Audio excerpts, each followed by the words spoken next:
momento abrimos a tua palavra. Clamamos por isso em nome de Jesus, para que o Senhor use poderosamente o pastor Emílio Vidal mais uma vez. Não ele, mas que o Senhor fale a cada um de nós, em nome de Jesus. Amém. Bom sábado a todos. Bom sábado. Deus abençoe. Uma alegria voltar aqui, depois de anos, morando aqui, 12 anos. Eu fico muito feliz ao voltar. Eu já me emocionei várias vezes aqui, andando nesse campus. Está bonito. Cada lugar aqui me traz uma lembrança. Aqui eu criei os filhos, e para mim voltar e ver as árvores que eu plantei, algumas igrejas que eu ajudei a plantar, os amigos que deixamos aqui, é sempre muito emocionante. Alguns não estão mais, mas a gente fica emocionado com isso. Aqui é um lugar especial. Você é privilegiado de estar nesse local. Você que é jovem veio de vários lugares para receber a educação aqui nesse local. Vocês não fazem ideia. Um dia vocês vão ter uma saudade muito grande desses momentos que você passou aqui no Iaína. Lembranças bonitas. Tempo que nunca mais vai voltar. Aliás, esse ambiente acadêmico, eu me lembrei da história de um estudante que estava se sentindo assim, um sentimento de fracasso, de inadequação. Ele procurou aí um conselheiro, porque ele queria depois, ao terminar os estudos, fazer uma determinada faculdade. Ele esperava que o conselheiro desse para ele palavras de ânimo, palavras positivas. Mas ao invés disso, o conselheiro disse o seguinte para ele. Ele disse: olha, eu acho que você não deveria fazer essa faculdade. Primeiro, porque essa faculdade é muito cara. Segundo, porque você não é inteligente o suficiente para terminar esse curso. E você vai acabar desanimando. Em terceiro lugar, porque eu acho que você devia fazer uma outra forma de outro curso. Ele ficou desapontado. Não era isso que ele deveria ter falado. Se eu dissesse para você que Jesus, certa vez, tratou alguém de maneira semelhante, mas num contexto diferente. Abra sua Bíblia nessa manhã, no livro do Evangelho de Mateus. Mateus, no capítulo 15. Eu vou ler com vocês aqui Mateus, no capítulo 15, a partir dos versos 21 ao verso 29. Mateus, capítulo 15. Vamos ler? Diz aí: partindo Jesus dali, verso 21, retirou-se para os lados de Tiro e Sidom.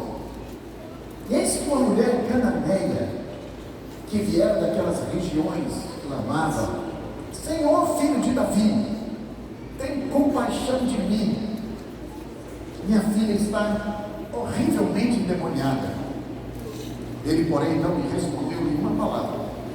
E os discípulos, aproximando-se, rogaram: despede, mestre, pois ela vem clamando atrás de nós. Mas Jesus respondeu: não fui enviado senão as ovelhas perdidas da casa de Israel. Ela, porém, veio, o adorou, dizendo: Senhor, socorre. Então ele, respondendo, disse: não é bom tomar o pão dos filhos e lançá-los aos cachorrinhos. Ela, contudo, replicou: Senhor, porém os cachorrinhos comem das migalhas que caem da mesa dos seus donos. Então lhe disse Jesus: ó mulher, grande é a tua fé, faça-se contigo como queres. E desde aquele momento sua filha ficou curada. Veja que coisa interessante. Você já leu essa passagem várias vezes. Jesus sempre busca pessoas de fé. E aqui ele encontrou alguém em um lugar onde menos se esperava.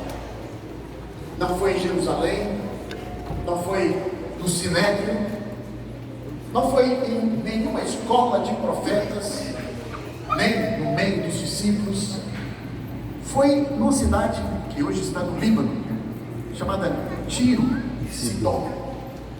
Tiro e Sidom. Ela era uma mulher pagã, era uma mulher cananeia. E foi ali que esta mulher desenvolveu a sua fé. Às vezes a gente fica admirado em ver que certos tesouros surgem em lugares onde menos se espera. Por exemplo, eu venho de uma cidade de Minas Gerais chamada Teófilo Otoni. No passado, ali onde menos se esperava, num daqueles barrancos, se encontrava uma turmalina. Às vezes num brejo, com água podre, você tem as melhores colheitas de arroz. Lá no antigo Israel, havia uma plantinha chamada isopo. Ela não nascia no campo, ela nascia em cima dos telhados. Veja o caso de Jesus. Ele não nasceu em Jerusalém, nasceu em Nazaré. Alguém tinha um provérbio que dizia: pode vir qualquer coisa boa de Nazaré. Assim que Jesus encontrou essa mulher em um local onde menos se esperava que encontrasse. Mas por que Jesus se admirou da fé dessa mulher? Por que essa história é importante para você nesta manhã? Eu não estaria aqui pregando, eu nem gravata trouxe aqui para o IAM. Prestar uma gravata para eu pregar aqui hoje, mas eu fui impressionado a falar isso, porque possivelmente eu vou estar falando para alguém que esteja na condição desta mulher que eu vou mencionar agora. Jesus admirou a fé dessa mulher por causa de 4 particulares, 4 aspectos que eu penso pode se aplicar à vida de um de vocês aqui. Primeiro, Jesus admirou-se e elogiou essa mulher porque, em primeiro lugar, ele venceu o desprezo e o aparente silêncio de Jesus. Se você ler no versículo 21, verso 22, diz que ela clamava, verso 23 diz, ela clamava, mas diz o texto, ele, porém, não lhe respondeu nenhuma palavra. Em outras palavras, Jesus ignorou a mulher, fez que nem viu, que nem ouviu, ele nem parou para saudar a mulher. Aparentemente você parece que vê aqui uma situação de indiferença. Você já se sentiu alguma vez na vida ignorado? Você chega num lugar, você fala, ninguém lhe dá atenção. Todos nós gostamos de ter respostas rápidas. Essa mulher falou com Jesus e esperava que ele lhe respondesse, mas ele não respondeu. Você já pensou naqueles momentos que você está esperando alguém, ou esperando algumas coisas, e os minutos se parecem dias, dias se parecem semanas, semanas se parecem meses? Às vezes você compra o que você não pode pagar, só porque você não quer esperar mais um tempo. Você não quer esperar. Ontem eu desci aqui essa estradinha sinuosa para a cidade de Cachoeira. Você desce muitas vezes, e quando você tem um caminhão que está bem à frente, aí você tem que engrenar o carro e esperar. Você não pode passar, tem que ir devagar. Então, há um texto na Bíblia, Salmos 27, verso 14, que diz: espera no Senhor, tenha bom ânimo, espera no Senhor. A gente não gosta de esperar. Você muitas vezes já ouviu aquela gravação que diz: se você mora no Brasil, tecle 1. Se você quer ouvir em inglês, tecle 2. Se você quer fazer uma reclamação, tecle 3. E aí você ouve a vozinha que diz: seu tempo de espera é 10 minutos. E aí vem aquela musiquinha, aí depois de algum tempo, ela diz, a vozinha diz: não podemos atendê-lo agora. Permaneça na linha, ou o quê? Ligue mais tarde. Mas a gente não gosta disso. Você quer respostas rápidas. Você quer respostas rápidas. Olha o exemplo de Jó. Jó diz: ainda que Deus me mate, eu nele, o quê? Esperarei. Eu vou esperar. Jó não disse, se Deus me atender a oração agora, eu vou crer. Não, ele disse, ainda que Deus me fira, em nada isso vai modificar a minha confiança que está nele. Mas às vezes a gente faz uma barganha com Deus. Se Deus me atende, eu vou crer. Se Deus não me ouve, eu abandono a fé, eu largo a igreja. Não, você tem esse tipo de fé? Você vem orando por alguma coisa por meses, por anos, e parece que a sua oração não passa do teto da sua casa. É uma situação que não muda, é um filho que não volta, é uma dor que não passa, é um emprego que não chega, e você vai orando, e aparentemente nada acontece. Veja, essa mulher, ela teria motivo mais do que suficiente para ter desistido de Jesus Cristo, porque ela clamou, e ele fez que nem ouviu, não deu atenção para a mulher. Mas então Jesus testa essa mulher de uma segunda maneira. Aqui no versículo 23 diz que ele não respondeu nenhuma palavra, e no verso 23, então seus discípulos rogaram-lhe, despede a mestre, manda essa mulher embora, porque ela vem clamando atrás de nós. Veja, primeiro, Jesus aparentemente desprezou a mulher, ignorou. Segundo, os discípulos mandaram a mulher embora, despede a mestre, mande ela embora. Às vezes a gente é como esses discípulos, não é? A gente acha que nós somos indispensáveis, que as pessoas vêm à igreja ou vêm a Cristo por nossa razão. Na verdade, a mulher não ia por causa dos discípulos, elas iam por causa de Jesus Cristo. Fica imaginando João nervoso, Pedro com a cara comprida, André, manda essa mulher embora, porque a gente acha que o mais importante são o mensageiro é mais importante do que a mensagem. Nos anos que eu fui estudante no VEM, aí eu tinha lá um colega de classe, ele tinha uma voz muito bonita, ele cantava bem, o primeiro nome dele era Edson, ele sempre estava na plataforma cantando, ele chegou a gravar um disco. Mas um dia alguém disse para ele que se ele cantasse lá fora no mundo, a sua voz seria melhor apreciada, valorizada. E esse moço então abandonou a igreja, abandonou a fé, e foi cantar, foi trabalhar na Rede Globo, cantar, e algum tempo depois ele acabou ferido pelo mesmo mundo que ele foi. Felizmente, algum tempo depois ele foi rebatizado, porque ele achou que o mensageiro é mais importante do que a mensagem. Alguns anos atrás eu visitei um túmulo lá na cidade, lá em Battle Creek. Era um túmulo de um antigo evangelista chamado Dudley Cartwright. Cartwright foi um dos mais importantes evangelistas que a igreja já teve.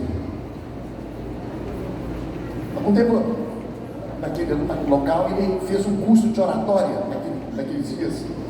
Ele fez um curso de oratória e, como requisito de classe, ele deveria pregar em uma igreja batista em Chicago. Essa história é mencionada pelo pastor Enoque de Oliveira no livro A Mão de Deus ao Leme.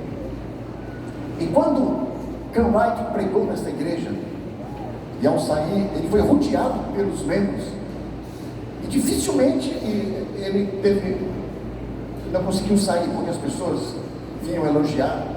Então, Cartwright e o seu amigo, que era um outro adventista chamado D.W. Reeves, voltaram para o hotel. Eles pararam numa praça, sentaram num banco, e Cartwright, então, imaginativo, perguntou a Reeves: Reeves, o que você achou do meu sermão? E Reeves disse: Cartwright, sinceramente, não tive nem noção do tempo. Foi muito comovente, envolvente. Então Cartwright, olhando assim para o infinito, disse: Reeves, não fosse essa mensagem adventista, que é tão impopular, eu seria um grande evangelista. O Reeves então olhou para ele e disse: right, essa mensagem que te dá poder. O dia que você abandonar essa mensagem, você não vai ser nem ter nada. Mas infelizmente, Dudley Cartwright era muito instável emocionalmente. Ele debandou para o outro lado. Ele foi o pai de todos esses, os argumentos de todos esses que atacam a igreja adventista usam hoje em dia, partiram das ideias de Cartwright. Ellen White fez uma profecia triste, que o fim dele seria esquecido. E de fato ele morreu esquecido no fundo de uma igreja batista. E eu visitei o túmulo de Cartwright. E aí eu fico imaginando esses discípulos: manda essa mulher embora, ela vem atrás da gente. Então você imagina Pedro, bravo, nervoso. Mas a despeito disso, a mulher não desistiu. Primeiro, Jesus aparentemente ignorou a mulher. Depois, ela foi enxotada: manda essa mulher embora, que ela vem atrás da gente. Mas ela continuou, ela disse: Senhor, socorre-me. Ela disse no verso seguinte. Sabe, meu querido, tem muita gente, eu conheço muita gente que tem ressentimento pela maneira pela qual foram maltratados dentro da igreja, maltratados por um diácono, por um pastor. Muitos nunca mais voltaram à igreja. E essa mulher teria motivos para nunca mais voltar à igreja, porque primeiro Jesus ignorou, aparentemente. Segundo, ela foi expulsa pelos discípulos. Mas essa mulher não desistiu. Então Jesus faz um terceiro teste nesta mulher. E agora ela é tratada com discriminação. Repare no versículo 24, Jesus diz assim para ela: eu não fui enviado senão as ovelhas perdidas da casa de Israel. É como se Jesus estivesse dizendo para ela: mulher, eu sei que você tem uma dificuldade, sua filha está endemoniada, e você está aí me pedindo esse favor, mas deixa eu te dizer uma coisa: eu não tenho nada para você. Eu só fui enviado para as ovelhas perdidas da casa de Israel, para a comunidade de Israel. Você é de onde? Você é de Tiro, de Sidom? Sinto muito, eu não posso te ajudar. Sabe, meu querido, a discriminação em qualquer forma de preconceito é cruel, porque ninguém escolhe a cor, a raça, ninguém escolhe a nacionalidade, o sexo, a posição. E nesse caso aqui, essa mulher praticamente estava assim, que não seria abençoada porque não era daquela comunidade. Você vê aí muita convulsão nos Estados Unidos por causa de discriminação. Essa mulher teria tudo para desanimar, para abandonar. Porque primeiro Jesus ignorou, depois ela foi enxotada pelos discípulos, agora foi discriminada. Mas ela disse: Senhor, me ajude.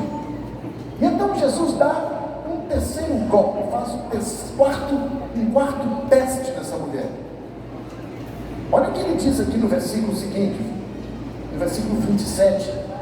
Ele diz assim, no verso 27, ela contudo replicou, aliás, no versículo 25, ela o adorou, dizendo: Senhor, socorre-me. E verso 26, então ele respondendo diz: não é bom tomar no pão dos filhos e dar para quem? Hã?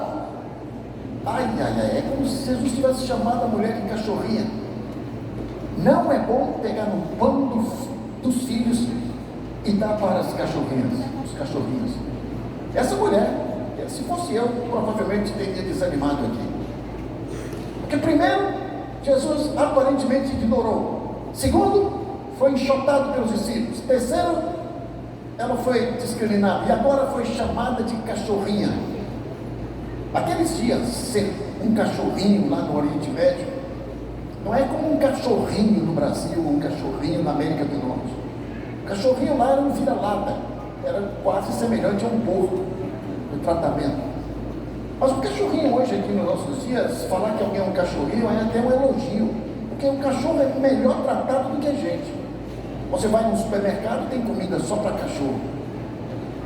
Você tem seções de suéteres para cachorrinho. Um dia desse eu vi várias tonalidades de esmalte para a unha do cachorrinho. E se o cachorrinho fica doente, ele tem táxi de cachorrinho. E se ele morre, ele tem cemitério de cachorrinho. Um dia desse, pregando sobre o outro tema, eu vi horóscopo para o seu cachorrinho. Era um livro que eles publicaram. Mas veja como essa mulher respondeu. Olha a resposta dessa mulher no versículo 27. Ela disse, então Jesus disse, ela disse, sim, Senhor. Versículo 27. Sim, Senhor. Mas lembre-se, os cachorrinhos comem de quê? Das migalhas do seu Senhor. Essa mulher disse, sim, Senhor. Eu posso ser qualquer coisa. Eu posso ser cachorrinho, mas lembre de uma coisa. Sendo cachorrinho, eu tenho o direito de comer as migalhas que caem na mesa. Ah, meus amigos, Jesus ficou feliz, satisfeito. Muita gente hoje em dia, quando você prega a Bíblia e fala de prosperidade, eles dizem sim, Senhor. Quando você prega sobre felicidade, eles dizem sim, Senhor. Mas quando você prega sobre obediência e sacrifício, muita gente diz não, Senhor. Então, veja, essa mulher aceitava qualquer coisa, desde que ela tivesse direito às migalhas das bênçãos de Deus. Por isso Jesus ficou feliz. Ele disse, ó mulher, grande a tua fé. A palavra grande no grego, mega, de megaton, mega igreja, extremamente grande. Jesus diz, mulher, você passou na prova, você passou no teste, você tem uma fé muito grande. Jesus fica feliz quando ele vê pessoas que são testadas como essa mulher, mas que não desistem, que não voltam atrás, que não abandonam. Veja Abraão passou no teste do sacrifício.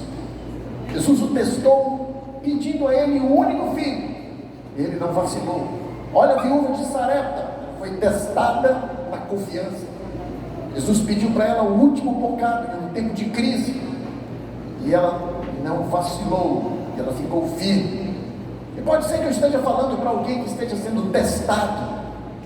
Talvez você esteja sendo testado no casamento, sendo testado no emprego, sendo testado por uma tentação que lhe persegue por muito tempo. Eu me lembro de uma história de um pai que escreveu para o filho. O menino estava no internato, ele estava querendo desistir de tudo, voltar para trás. E o pai pegou o telefone e disse, meu filho, não desista. Não, estou com saudade, estou distante. Não, mas continue aí, fique aí. E aí o pai, querendo animar, disse, meu filho, olha Abraham Lincoln, ele não desistiu.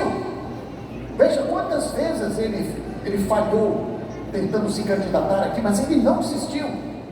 Depois ele disse, olha a história de Thomas Edison, quantas experiências, ele não desistiu. Olha Santos Dumont, quantos testes de balões ele fez antes de construir o primeiro dirigível, ele não desistiu. Depois disse, olha a história de Abílio Silva. Também disse, mas quem foi esse Abílio Silva? Você não conhece ele? Não. Você não conhece porque ele desistiu. Se ele não tivesse desistido, seria alguém na vida. Então, meu querido, não desista. Não desista. Né? Olhe para a história de Jacó. Jacó estava ali, uma vida passada cheia de fracassos, e ali no deserto ele encontra um homem que ele achava ser inimigo, ele luta a noite inteira.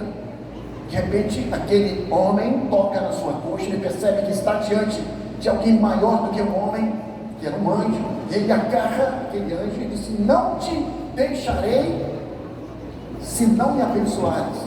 Ele não desistiu, e finalmente ele teve o seu nome trocado, ele se tornou um grande patriarca. Olha a história da viúva, contado por Jesus lá em Lucas 18, a mulher que tinha uma causa e ficou na porta da casa do juiz, em Lucas 18, e ela o importunou, e enquanto ele não atendeu ao seu pedido, ela não abandonou. Então, meu querido, não fique, não desista. Não é? Não desista. O silêncio de Deus não vai ser por muito tempo. Eventualmente Deus vai ouvir, ou Deus vai atender você no momento certo. No momento certo. Fique firme, aguarde, ore um pouco mais. Ainda que você seja ignorado, ainda que você seja desprezado, ainda que as pessoas lhe choquem em sua presença, ainda que você seja tratado como um cachorrinho, permaneça seguindo a Deus, permaneça seguindo a Cristo. Não abandone a fé, não abandone a sua confiança em Jesus Cristo, porque Ele quer que você fique firme, porque a bênção de Deus está vindo por aí.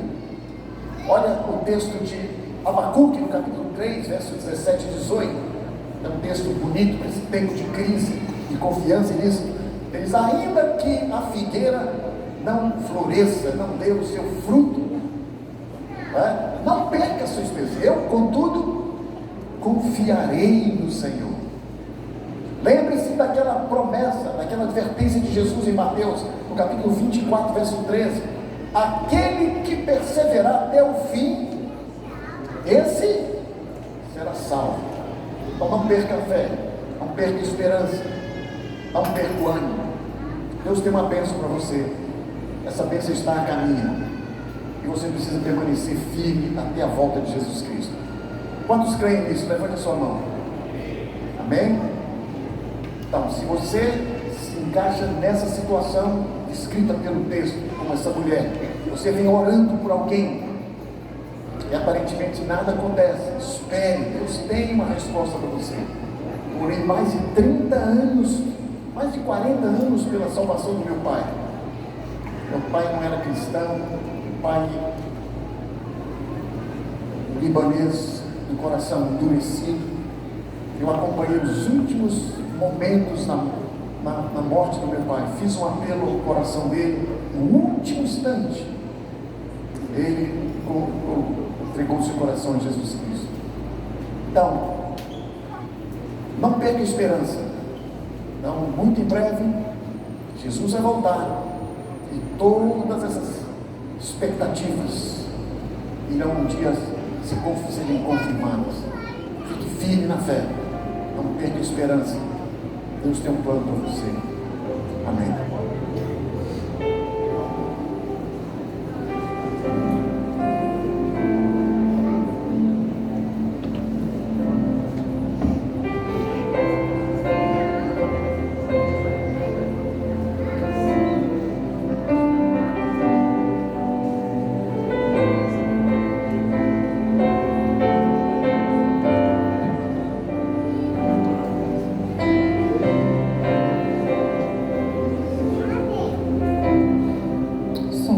Peço que a igreja se coloque de pé para a gente poder louvar.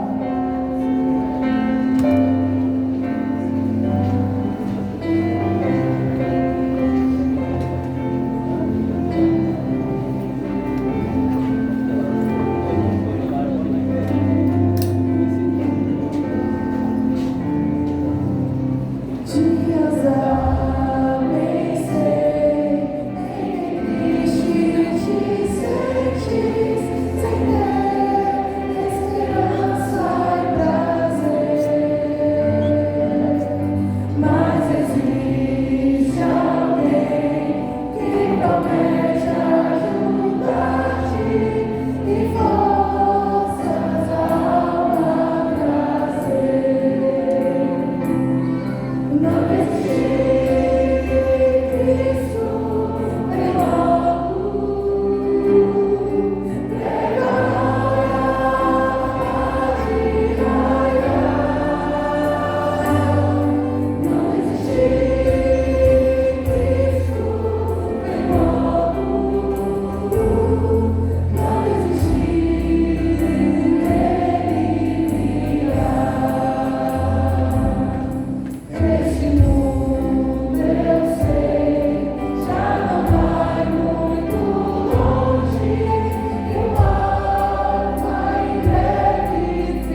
história dessa mulher que foi registrada para que sirva de incentivo a cada um de nós que somos tentados por tanta circunstância adversa a perdermos a confiança, a deixarmos de crer em Ti.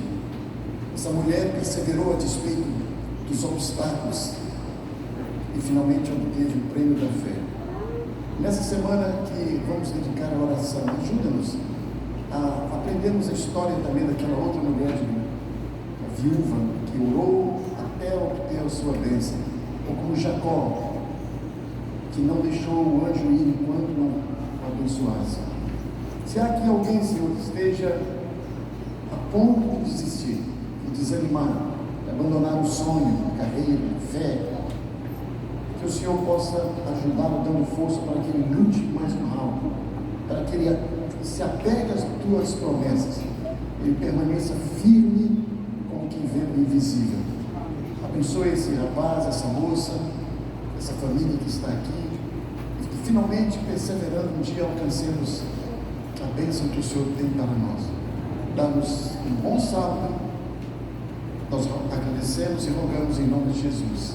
Amém.